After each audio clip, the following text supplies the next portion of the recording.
Bonjour, je suis Lady Luciole. Aujourd'hui, on va parler de mon rôle de maman. Parce que oui, je m'appelle Lucie, enchantée. Je vais avoir 22 ans en octobre et je suis maman d'une petite fille qui n'a même pas encore 1 an. Il faut savoir qu'avec le papa, ça faisait déjà un moment qu'on avait envie d'avoir un bébé. On a essayé tant bien que mal, malheureusement au bout d'1 an d'essai, toujours rien. Donc on a commencé à abandonner l'idée petit à petit en se disant bah ça ne marche pas, il y a un problème. Finalement, quand on s'est dit ça, je me suis rendu compte que mon test de grossesse que j'avais fait le matin même parce que j'avais du retard était positif. Moi qui voulais l'annoncer à monsieur d'une façon mais extraordinaire, je n'ai pas pu me retenir. Je lui ai sauté dessus, je lui ai dit je suis enceinte. Ensuite bon, on est passé par plein de moments de doute, à savoir si on allait y arriver, à savoir si c'était pas trop tôt, à savoir si on avait fait le bon choix. Les mois passent, mon bidou met vachement de temps à se révéler. J'ai été hospitalisée au début de ma grossesse pour une infection au niveau des reins. Donc je me suis fait soigner, tout s'est bien passé, papa venait me rendre visite très souvent. Juste après, j'ai dû du coup déménager donc dans ce nouvel appartement avec le papa pour avoir une chambre en plus pour bébé. Et j'ai fait un peu trop d'efforts, ce qui a fait que à 5-6 mois de grossesse, je me suis retrouvée hospitalisée pour grossesse à risque. Ça a été un calvaire pour moi parce que ne pas bouger, ne rien faire, être seule. Mis à part les 2 hospitalisations, je n'ai pas eu de nausée, je n'ai pas vomi, je n'avais pas trop de douleur. J'ai vécu une grossesse de rêve, j'avais seulement pris du coup du ventre et de la poitrine. Je crois que j'ai pris 12 kilos pendant ma grossesse. Alors au début, voilà, la famille était vachement inquiète. Bébé est né et ça va beaucoup mieux, hein. Tout le monde l'a accepté, tout le monde l'a accueilli à bras ouverts, elle est aimée de tous les côtés. J'ai eu une fausse alerte et j'ai eu de grosses douleurs. À l'hôpital, on m'a dit ça ne va pas être pour maintenant. Quelques jours après, j'ai la visite, je crois 2 jours après, j'ai la visite du coup chez l'anesthésiste, du coup pour l'accouchement et la péridurale.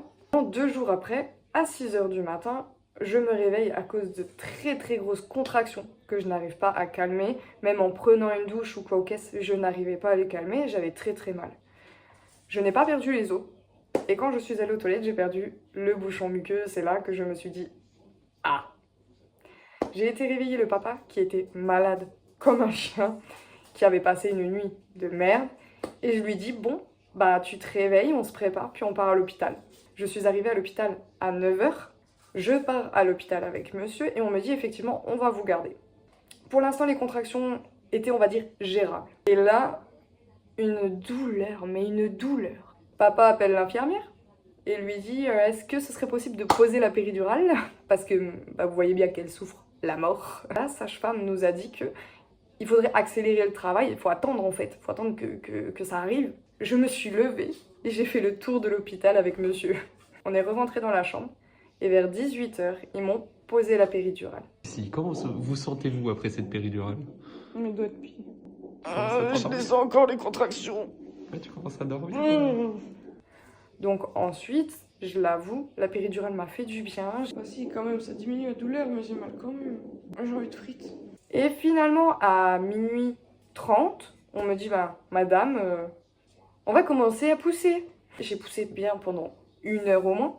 Et au bout d'1 heure, ils se sont dit, madame est beaucoup fatiguée quand même. Là, elle n'arrive plus à pousser, elle s'endort limite. On va appeler le médecin. Le médecin arrive donc, utilise la ventouse pour aider à sortir bébé. Bébé qui, elle faisait très bien son travail pour sortir. Jusqu'au moment où on m'a proposé de me pencher, pour moi, la sortir, vous savez, la sortir et la mettre sur moi. Et au moment où je me penche, le médecin la sort et la met directement sur moi. Et dit au papa, vous ne pouvez pas tout de suite couper le cordon, on a un problème.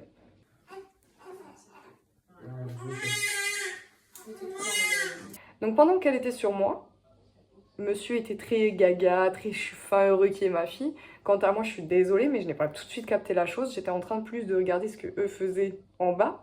Et j'ai remarqué qu'ils devaient me recoudre. J'étais effectivement partie en hémorragie.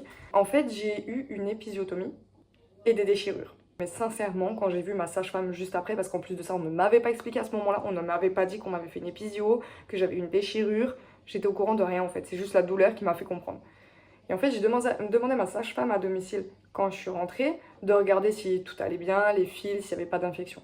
Et en fait, elle m'a dit, ma pauvre dame, j'en ai vu, hein. Mais alors là, ils vous ont charcuté. J'ai eu beaucoup de mal. Alors ma grossesse a été du top. J'ai adoré.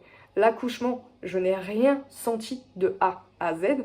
Par contre, l'après-accouchement, je l'ai très mal vécu. J'en ai fait une dépression malheureusement. Et c'est pour ça, c'est à cause de ça aussi que je n'ai pas eu tout de suite le contact mère-fille. Après attention, c'est différent pour tout le monde. Je suis rentrée du coup ici, la chambre de bébé était déjà prête. Une fois qu'on a mis bébé dans son lit à la maison, elle a été mais très calme, d'une douceur. Et la nuit, elle se réveillait seulement 2 fois. Nous voilà, on est en train de découvrir notre petite fille qui évolue de jour en jour, qui, le moindre petit truc, ça nous fait... Ah, elle sait se mettre assise, elle dit dada, elle fait brrr. Tout ça, ça nous fait revivre en fait. La grossesse s'est très bien passée, l'accouchement un peu moins et l'après-accouchement encore pire. Aujourd'hui, voilà, je suis en perte de poids énorme parce que je n'étais pas très bien moralement. Après, ça va s'arranger, je le sais, ça s'arrange déjà, ça va déjà mieux. Le plus important, c'est d'être soutenu, c'est de sentir que son bébé va bien, que son bébé est aimé. J'espère que cette vidéo vous aura plu et je vous fais de gros bisous.